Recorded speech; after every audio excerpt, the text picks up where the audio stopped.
这个女富商最近迷上了功能内衣，精油往内衣上滴上几滴，不仅能塑形，还能预防炎症。女人对此事深信不疑。然而家里的小保姆却因此遭了殃。由于此内衣价值近万元，必须得用手洗，可小保姆却不小心放洗衣机搅了。女富商顿时是暴跳如雷：“还不给你点记性啊？有啥你烦？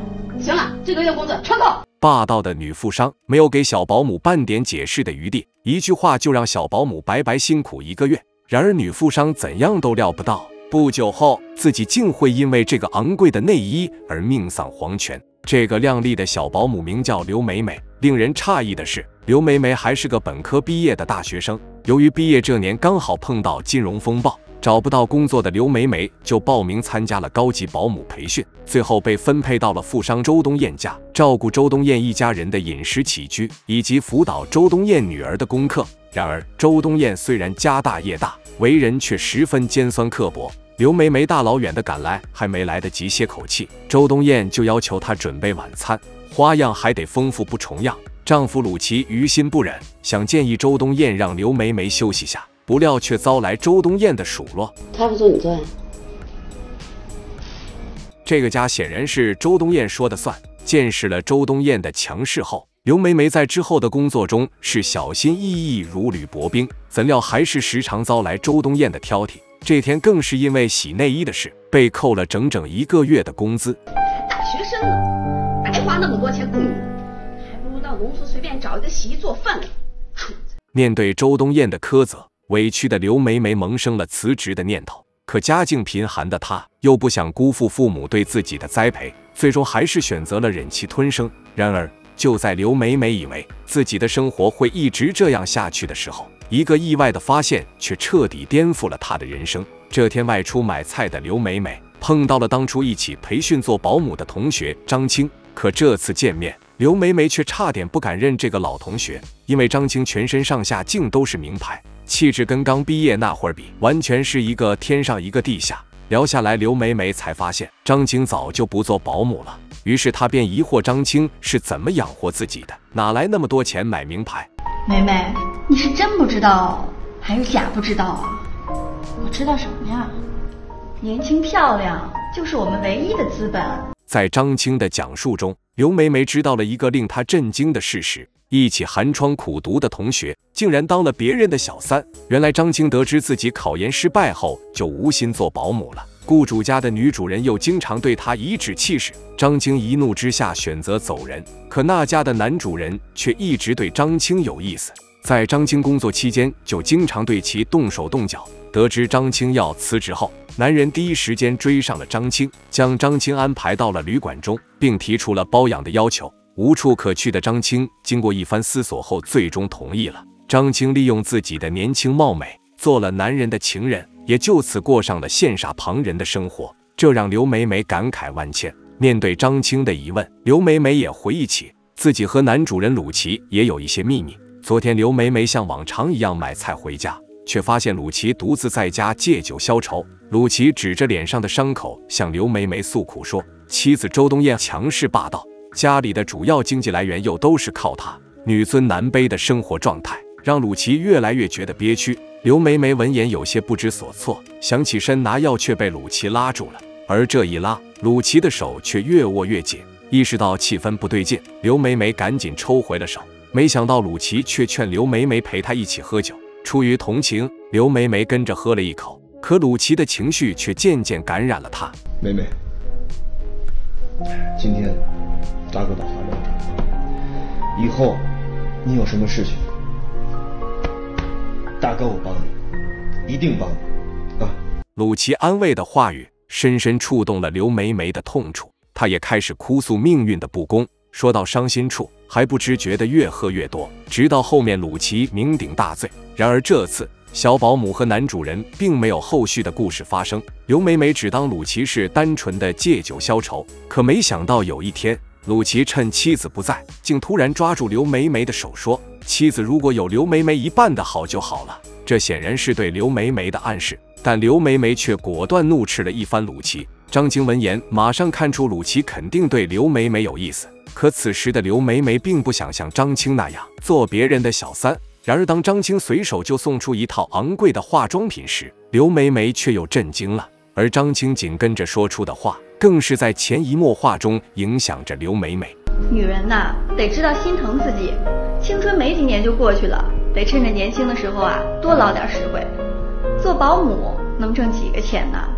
刘梅梅回去后想努力保持心灵上的一丝清明，可没想到她的心却再也静不下来了。对于张青今非昔比的变化，刘梅梅开始心生艳羡。当鲁琪拿着刘梅梅被扣掉的工资来找时，刘梅梅起初还试图拒绝，但态度明显没那么强硬了。梅梅，不要拒绝我，你也看出来了，我跟那个黄脸婆一天也都过不下去了。这个家的财产也有我的一半，私下里我还有10几万的存款呢，她不知道。我已经想好了，跟那个黄脸婆离婚，带着这一半的财产娶你。鲁琪向刘梅梅保证，一定会让刘梅梅过上养尊处优的日子。刘梅梅闻言，不禁想起了闺蜜张青劝她的话，以及周冬燕对自己的挑剔与压迫，趁年轻漂亮捞一把的想法，很快就侵蚀了刘梅梅的理智。最终，刘梅梅将自己交给了鲁琪。可刘梅梅万万想不到，自己的一次放纵竟带来了严重的后果。没多久，刘梅梅发现自己怀孕了。当她满心期待地将这个消息告诉鲁琪时，鲁琪却食言了。他非但没有离婚娶刘梅梅，还让刘梅梅把孩子打掉。无奈的刘梅梅最终听从了鲁琪的安排。刘梅梅发现鲁琪就是个懦夫，她根本不敢和家里的母老虎提离婚。不仅如此，刘梅梅流产后，鲁琪还将她一个人安排在了郊区的旅馆里，就像一块被丢掉的抹布。看着镜子中可怜落魄的自己，刘梅梅心中的恨意瞬间爬到了顶点。她不甘心自己堂堂一个大学生竟沦落到如今这般，于是她下定决心要报复。原本答应鲁琪回老家待一段时间的刘梅梅，没几天就返回周冬燕家。鲁琪见状，心里隐隐感到不安。而刘梅梅回来继续保姆工作没多久，一件令人震惊的事就发生了。一直迷信功能内衣可以保健素性的周冬燕，这天竟因为胸痛难忍晕倒在家里。周冬燕很快被送去急救，鲁琪也紧张地赶到了医院。看着憔悴的妻子，鲁琪是一脸的担心与关怀。可最终的检查结果却让所有人大跌眼镜，一向身体健康的周冬燕竟然得了乳腺癌，并且是晚期。尽管鲁琪和刘梅梅衣不解带的照顾，也动用了最好的医生和药物，可周冬燕的病情仍是一路直下。2个月后便撒手人寰，留下了玩具公司和加工厂以及千万家产。由于周冬燕的父母早逝，她的丈夫鲁琪和女儿变成了这笔巨额遗产的继承人。由于女儿还未成年，所以她的份额最终也由鲁琪监管。一时间，鲁琪成了这笔遗产的最大受益者。然而，就在所有人为周冬燕惋惜的时候，周冬燕的妹妹周冬琪却怒气冲冲地杀上门来。看着鲁琪和刘梅梅亲热的一幕，她更是怒火中烧。进展够快的呀！我姐姐还尸骨未寒呢，你们一对狗男女就凑到一起了。原来周冬燕去世没几天，鲁琪不仅和刘梅梅领了结婚证，还将公司的一半股份送给了刘梅梅。周冬燕严重怀疑姐姐的死跟鲁琪有关，可鲁琪却辩称周冬燕是死于癌症，自己行得正坐得端。由于没有任何证据，周冬燕最终只能收拾好姐姐的衣物离开。可这瓶精油却引起了周冬燕的注意，她怀疑姐姐的乳腺癌和这精油有关，于是便拿去送检。没想到结果却让周冬燕难以置信，精油中有种稳定剂的含量竟严重超标，已经成了高度致癌的物质。愤怒的周冬燕直接将精油的厂家告上了法院。可周冬燕怎样都想不到，厂家方面提供的检测报告却都是合格的，厂家甚至还反过来告周冬燕诽谤罪。败诉后，周冬燕决定向公安机关报案。警方接警后很快展开了调查。根据法院的判罚和目前为止的案情汇总，警方初步怀疑是有人蓄意在精油中添加致癌成分，并且这个人还得具备良好的化学知识。而遗产的最大受益人鲁琪很快落入到警方的视野中。面对警方的询问，鲁琪再次表现出了失去妻子的悲痛一面，并告诉警方自己和妻子平时的感情很深。然而这个回答却跟邻里的反应相矛盾。走访的警员早已反馈，鲁琪夫妻经常出现争吵的情况。而当警方询问家里还有无其他人时，鲁琪的新婚妻子刘梅梅又暴露在警员面前，此时，警方已经觉察到鲁琪所说的夫妻感情好是在撒谎，他和刘梅梅应该很早就建立了感情。而随着调查的深入，警方很快又获取了一个重要线索。根据信息，警方发现刘梅梅竟刚好是化工专业本科毕业的，刘梅梅顿时成了调查重点。为了不打草惊蛇收集物证，警方并没有第一时间拘捕刘梅梅，而是对超标稳定剂的购买记录展开全面调查，并很快在网络购买渠道上发现了端倪。近期警方刚破获了一起稳定剂非法生产售卖案，其中本市的购买者就有一个，而这个人竟是刘梅梅的同学张青。在警方的讯问和压力下，张青如实交代，刘梅梅曾跟他借过账号购买稳定剂。得到这个关键信息后，警方当即决定收网，将还在家中享受的刘梅梅捉拿归案。铁证面前，刘梅梅似乎早有预料会有这么一天。一番狂笑后，她交代了一切，言语中还充满了自己对鲁琪和周东燕的怨恨。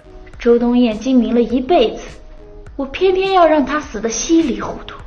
知道周东燕有涂精油的习惯后，刘梅梅就将买来的稳定剂偷偷加到了精油当中，最终导致周东燕患癌身亡。案件随着刘梅梅的交代似乎已经明朗了，可没人能料到，晚上刘梅梅给老家打了一通电话后，却突然狂躁不已，还嚷着凶手另有其人。而随着刘梅梅的补充交代，周东燕患癌死亡的真相才渐渐浮出水面。原来当时刘梅梅流产后不久，就在预谋着如何报复夫妻俩。她想到了让周东燕患癌的方法，可却始终不敢实施。没想到就在这时，鲁琪给了刘梅梅一个机会。对妻子已经忍无可忍的鲁琪是巴不得妻子早点死。知道刘梅梅是学化学专业的，鲁琪便求刘梅梅想一个既能杀死妻子又要不露痕迹的方法。这一刻，刘梅梅不再犹豫，将精油递给了鲁琪。知道刘梅梅的思路后，鲁琪马上上网寻找稳定剂的购买渠道，找到后便催促刘梅梅购买。担心被抓，刘梅梅还哄骗同学张青借来对方的号购买。可买到稳定剂后，刘梅梅仍是不敢动手，而鲁琪却怕没效果，毫不犹豫地将稳定剂全部倒入精油中。周东燕在长期的使用中，最终诱发癌症过世。而刘梅梅之所以突然告发鲁琪，是因为鲁琪欺骗了她。原来，在警方调查两人的时候，刘梅梅已经有预感大祸临头。百般挣扎后，刘梅梅答应鲁琪，如果东窗事发，她会扛下所有罪，但条件是鲁琪要将她名下一半的公司股份折现，再打到老家父母的账户上。刘梅梅此举是想给父母留一笔养老钱，可结果昨晚刘梅梅打电话跟父母确认的时候，却发现鲁琪食言了。愤恨难平的刘梅梅这才选择揭发鲁琪的丑陋行径。根据刘梅梅提供的信息，警方很快赶到鲁琪家，正要跑路的鲁琪也就此落网。又是一起因为贪婪而酿成的血案，真是令人唏嘘不已。屏幕前的各位是如何看待这起丈夫经受不住妻子的强势，联合保姆冷血杀妻的案件呢？欢迎评论区留言讨论。本期内容就到这里，喜欢的欢迎长按点赞加关注，我们下期再见。